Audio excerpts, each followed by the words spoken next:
I, sitting at my desk, certainly had the authorities to wiretap anyone from you or your accountant to a federal judge to even the president if I had a personal email. When you go to Google and type in "climate change is," you're going to see different results depending on where you live and the particular things that Google knows about your interests. That's not by accident, that's a design technique. And a new study sheds light on the link between mental health and social media use here. Exacerbated by the fact that you can literally isolate yourself now in a bubble thanks to our technology. Fake news is becoming more advanced and threatening societies around the world. We weren't expecting any of this when we created Twitter over 12 years ago.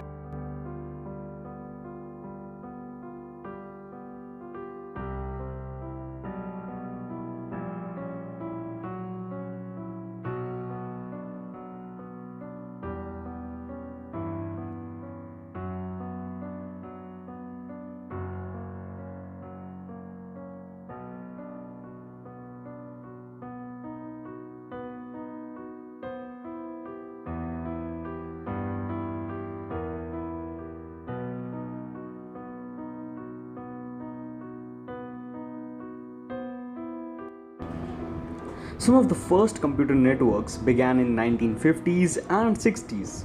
But unlike today's global network, these early networks were centralized within certain businesses and agencies. It wasn't until 1969 when centralized computer networks became connected. Funded by the US Department of Defense and developed by universities, this host-to-host network connection called ARPANET, a direct ancestor of the internet, was the first of its kind. The network grew, and by the 1980s incorporated networks at research institutions and other US federal agencies such as the National Science Foundation or NSF. The NSF connected these disparate networks into one large one, NSFNet. We shifted over from being a federally run network to a commercial enterprise for internet service providers. By the late 1990s, this shift, along with the rise of personal computers, World Wide Web, and web browsers, allowed the general public to access the internet for the first time. Telecommunications is going to become much more important. Your computer is going to become your window into the world, really, in some degree. Today, computers, smartphones, televisions, video game consoles, and other devices all tap into the network and transmit and receive data almost instantly. For example, by clicking send in messaging apps, text, audio, and video are converted into pieces of electronic data called packets. These packets are then tagged with a port number and IP address, much like the mailing address on an envelope. The port number and IP address direct the packets to a given destination in the internet. From there, the packets may travel over Wi-Fi, cellular data, or an Ethernet or phone line, through a series of routers, modems, servers, then through fiber optic cables or satellites, and then through a similar process in reverse to reach the packet's destination. Once the packets arrive, the data is reassembled into text, video, or audio that was originally sent.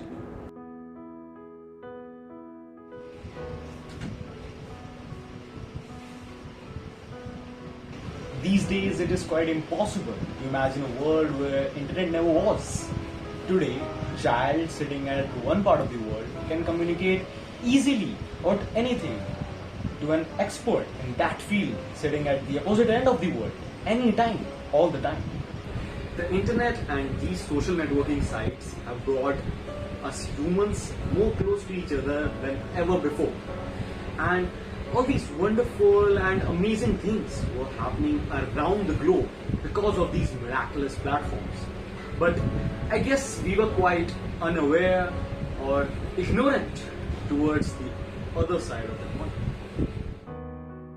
I think we're living inside of 2 billion Truman shows, where, Truman Show, you wake up and everything is sort of coordinated just for you and you usually don't even realize it. But it's coordinating just to entertain you or just to engage you. It's not It's not designed to help us, it's just designed to keep us hooked. So, Facebook, Snapchat, Twitter, Instagram, YouTube, companies like this, their business model is to keep people engaged on the screen. Let's figure out how to get as much of this person's attention as we possibly can. How much time can we get you to spend? How much of your life can we get you to give to us?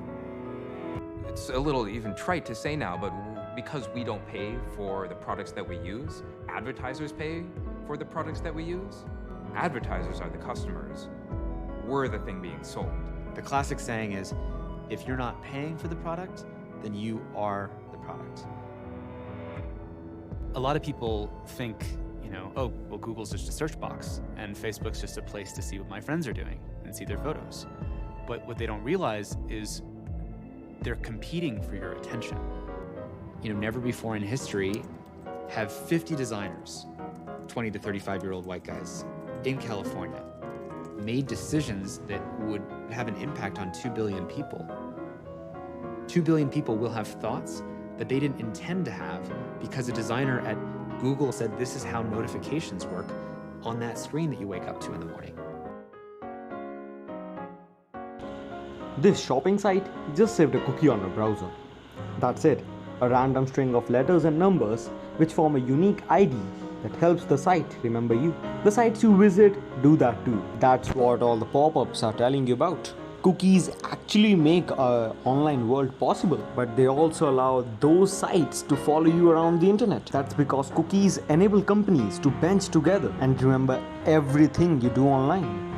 And now, they've become the center of the warfare of our personal data. Facebook has made itself so crucial for an online experience that for many people it is the internet. And that's raising some major problems about our personal data and security. And you can trace a lot of these concerns back to a phenomenon known as the network effect. I think the first time I ever read about this, they were talking about fax machines, right? So the first fax machine is invented and it's completely useless. But the more people who have it, the more useful it becomes, because then you could contact to other people. Facebook is just like that. It's the network effect on steroids. It's an event calendar, a contact book, a photo album, texting, video calling, money transferring, online gaming, social network that makes millions of dollars a day. $1 million isn't cool. You know what's cool? 2 billion people. It would be almost rude and an inconvenience to your peers if you weren't on Facebook, because then they couldn't invite you to things. And that's how Facebook turns this FOMO into a profit.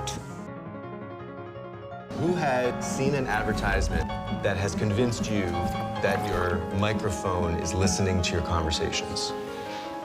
All of your interactions, your credit card swipes, web searches, locations, likes, they're all collected in real time into a $1 trillion a year industry. The game changer proved to be Cambridge Analytica, who exploited data of millions of internet users and helped in the Trump and Brexit campaign. The reason why Google and Facebook are the most powerful companies in the world is because last year data surpassed oil in value. Data is the most valuable asset on Earth.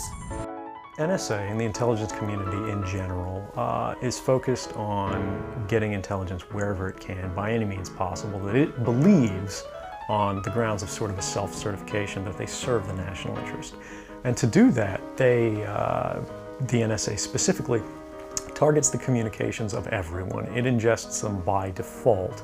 It collects them in its system, and it filters them, and it analyzes them, and it measures them, and it stores them.